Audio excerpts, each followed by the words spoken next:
कहा था, हम कौन थे, क्या हो गए हैं और क्या होंगे अभी, आओ विचारें आज मिलकर यह समस्याएं सभी। तो जो हम आज कानून और भारतीयता की बात कर रहे हैं उस पर बहुत सारे अभी बातें आई हैं और 5 बिंदु मैं दे रहा हूं जो इस सभा में सारे लोग उन पर विचार करें और विचार मंथन से ही भारत में एक आगे प्रगति की परंपरा रही है। कि जब संविधान बना था, संविधान में कहा गया था कि संविधान में क्या लिखा गया है महत्वपूर्ण नहीं है, संविधान चलाने वाले कैसे रहेंगे यह महत्वपूर्ण है। तो कानून कैसा है उससे ज़्यादा इम्पॉर्टेंट है कि हमारी पुलिस, हमारी जुडिशरी, वकील, जज कैसे हैं। इसलिए हम उस चीज़ के लिए हर चीज़ को अगर हम कानून को सख्त बनाते जाएंगे तो उनके दुरुपयोग की संभावना बनती है। तो हमारे जो राष्ट्रीय चरित्र में गिरावट आई है तो उसको हम कानून से नहीं ठीक कर सकते हैं, वो शिक्षा का और दूसरी चीज़ों का विषय है, नैतिक मूल्यों का उन्मूलन का विषय है, जिसके बारे में दद्दा ने अपने साहित्य में प्रकाश डाला था। ये एक बिंदु है। दूसरी बात, जब ये कहा जा रहा है कि ये 3 नए कानून भारतीयता की अवधारणा के अनुरूप हैं, तीनों कानूनों पर मेरी पुस्तक भी आई और 5-6 लेख भी आए हैं, तो मेरा मानना ये है कि ये कानून का नाम हिंदी में है लेकिन भारतीयता की अवधारणा से बहुत दूर हैं। लगभग 80% कंटेंट पुराने कानूनों का है और रिशफल कर दिया गया है। उससे कहीं ना कहीं से एक उसमें न्यायिक अराजकता बढ़ सकती है और मेरा मानना है इससे मुकदमेबाजी बढ़ेगी, लेकिन ये एक समय की बात है और अगर उसमें कोई कमियां हो तो उसको हमको दूर करना चाहिए, ये दूसरी बात है।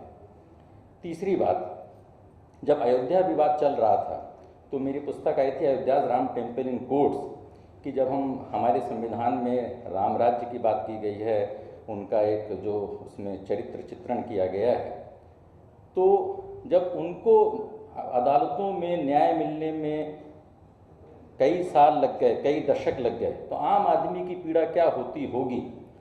तो उस लिहाज से हम किस तरीके से प्रोसीजर्स को ठीक करें। 1-1 लाख पेज की चार्जशीट होती है, हजारों गवाह होते हैं और हम जब जेलों के कैदियों का मूल्यांकन करें तो उसमें से 90% लोग गरीब, अशिक्षित और पीड़ित लोग रहते हैं। तो क्या ये हमारा कानून वंचितों को, जो पुरानी अंग्रेज़ों की साम्राज्यवादी परंपरा थी, उसी की तरफ है। तो ये तीसरी ज़रूरी चीज़ है। जो चौथी सबसे बड़ी बात है कि हमारी अफसरशाही सुधर गई मतलब जवाबदेह हो गई, नेता जवाबदेह हो गए, लेकिन न्यायिक व्यवस्था में जवाबदेही नहीं है। तो उस न्यायिक व्यवस्था की जवाबदेही आंतरिक तौर पर हो या संसद के माध्यम से हो, चौथा प्रश्न है। अब 5वां सबसे बड़ा प्रश्न है, शायद जो सबके लिए बड़ा ज़रूरी है।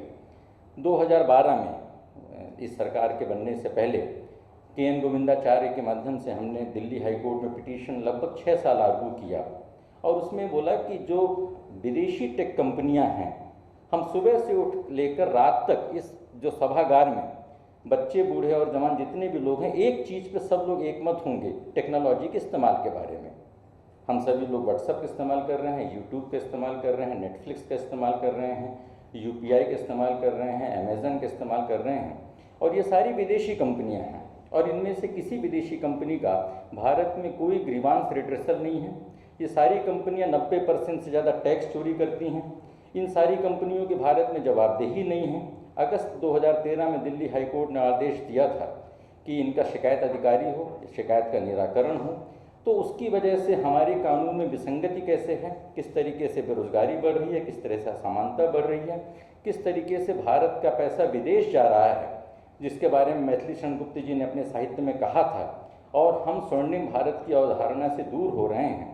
ये मुझे लग रहा है कि एक 5वां नया विषय टेक्नोलॉजी और भारत के कानूनों के प्रति उनके जवाबदेही, इस विषय पर भी स्पेशली नौजवानों को, युवाओं को, जो यहाँ पर छात्र हैं, उनको इस विषय पर विशेष रिसर्च और काम करने की आवश्यकता है। जय हिंद, जय भारत, थैंक यू।